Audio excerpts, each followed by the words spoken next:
Okay, so story time, right? God had told me like you resent your son, and I'm like, no, I don't resent my son, and it's because like my son now he's 21, and I had him when I was 22. Me and his dad had just got married. Right after we got married, his dad had to go to prison for like 3.5 years, and so I was this new mom. But I was so happy because I wanted a baby so bad. Like even before we got married, I just wanted us a baby. Like I was like, I just want a baby, and all the reasons. Now I kind of realize that a lot of those reasons were selfish because you don't want a baby just to have a baby. The purpose of a baby is to produce or to help shape and develop someone's identity. That's a big responsibility. And so if you're like selfish in your wants, sometimes you can overlook what the child actually needs. But that's another story. So anyway, so God told me that I was resentful towards my son. And this was like when he was maybe 10, 11. And I'm like, no, I'm not resentful. And I realized, no, after a while, I would easily get mad at him about things. I would get aggressive, on the small things, and of course, in our everyday life, like we do a good job at putting on this huge mask for everybody else. Like everybody else don't get to see the real us, but our kids, they see the real us. And so a lot of times the real you and how you respond, especially with those that you live with, is usually an indication of some deeper things that you're probably dealing with. And so, I would get easily aggressive with him at times, and I'll be rushing in the morning, so I would get on him so bad. Like he had told me, like, once he got older and stuff, he was like, you were so mean to me. At the same time, I was so nice to him too. Like, it's weird because he would recall that I was really nice, but at times I was really mean. And God had showed me is because as much as I wanted a baby and I was so happy, when I had him, and he literally was such a good baby, such a sweet baby, never had any problems, even growing up as a kid, never really had any issues or anything with him.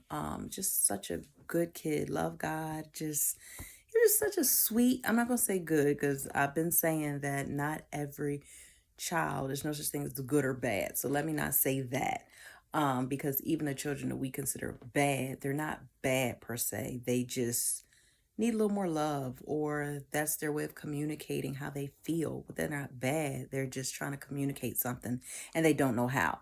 And all children come with their stuff. So he was an easy baby, I'll say that, and an easy child, but less challenging. But at the same time, that could be challenging within itself because then you don't realize the things that you probably need to work on as a parent because you got this easy child. So you sitting there patting yourself on the back like, I'm doing a good job. When really, that's just God's grace. Ain't got nothing to do with you. You giving yourself all this credit for nothing.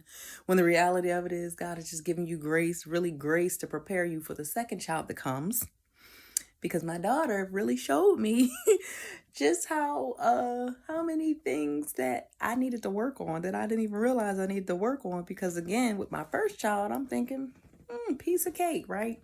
So anyway, so God has shown me I was resentful towards my son, and I was resentful towards him because I had felt like everything I had went through with his dad and everything, I kind of like blamed my son because it was like, had I not got pregnant with you, I wouldn't have been forced to marry your dad and go through all the things I was going through. And the reality of it is, no, my disobedience to God is why I went through the things that I went through. God had warned me, showed me, different things, wait, not to get in a relationship yet, like all the things. But I forced it. And even with wanting to have a son, like that's outside of his will. Like it's supposed to be marriage first, and not just marriage, but marrying who he wants you to marry. And then when it's his timing, have a child, but we do things so out of order and backwards and upside down, and then wonder why all these extra feelings and emotions come along with it, right? So I had these feelings and emotions and things, and upset, and I didn't realize I was taking out my anger and frustration on him because of the things that I was dealing with, the emotions I was feeling with everything that was going on with his dad. And so I had to, after he told me, like, as it got older, like, you were so mean to me and stuff like that, I just had to ask him for forgiveness. Like, please just forgive me. I'm so sorry. I'm so sorry.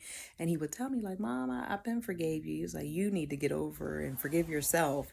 So I had to go through forgiving myself. I had to repent to God for me being disobedient. And just all the things. So a lot of times we in the moment don't always realize the things that we may be doing to our children. We don't realize how we may be affecting them. We don't realize how we're being aggressive because a lot of times we're living through our own stuff and don't even realize that they are experiencing our stuff, because what we don't heal from or don't realize we need to heal from in the moment, we tend to actually parent them through that, and then it creates their own stuff. Um so if you really want to know, like, because a lot of times as parents we want to pat ourselves on the back, think we're doing the greatest thing, and we are, because the reality of it is we're doing what we know in the moment. But at the same time, a lot of what we know could be broken. A lot of what we know and we're doing what we know could need some healing, and you don't always catch that when they're young. A lot of times you don't catch it until they're older. And some parents, although kids may come and tell them, they might not even want to hear it. So I say all this to say, give your children the space to share with you how they felt growing up, because as parents a lot of times we have our idea of how we think things were, but then kids have their own interpretation as well. And so as while I was a family therapist, this was a lot of the issues. Like, parents would bring their children who were dealing with different problems and emotions and all kinds of things, and because they wanted us to fix their kid, when the reality of it is it wasn't so much as the kid as much as that was their way of trying to communicate something, something deeper. They just didn't know how. So it would come out in ways of anger and frustration and all the other things. And so in family base, we would sit down with the parents as well as the children, and we would give everyone a chance to really just express their feelings and their emotions and how they felt. And so a lot of times parents would get a greater understanding of what their children was dealing with, that, oh, okay, they're just not acting out just because there's something deeper going on here.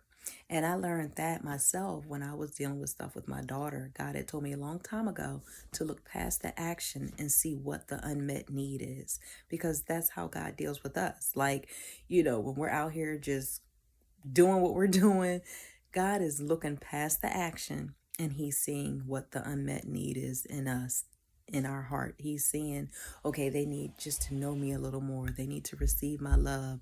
They need to know that they are accepted. They need to know that they're beautiful. They need to know that I'm the one that will secure them. They would need to know that they don't have to do life alone. I can help them. They need to know that they do have a gift and a purpose, regardless of who never told them, who never spoke into them, what they never discovered about themselves. There is an identity that I want to give them if they would just allow me to. And so allowing God to be that perfect parent helps to shape us as parents, because it's not easy. It's not easy. Um, so I just say, just allow your kids to express how they feel.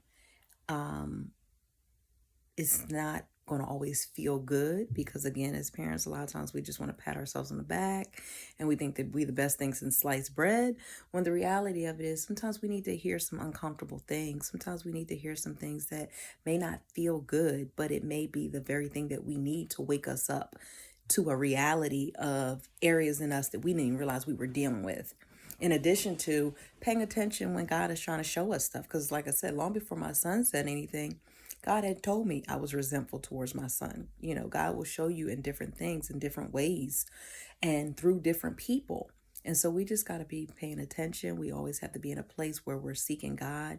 What is his will for my life? What does he want from me? And what haven't I healed from? Like, those are the questions we need to ask ourselves.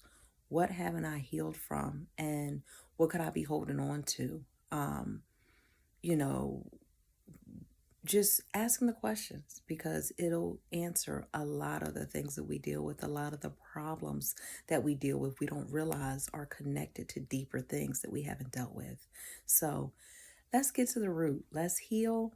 And we can't heal on our own. We can't do it ourselves. There's no, all the things. No, God, the God of Abraham, Isaac, and Jacob, through his son, Jesus, Yeshua, he is the one to heal. He is the healer if we let him, if we open our hearts and let him heal it, because we can experience life so much greater.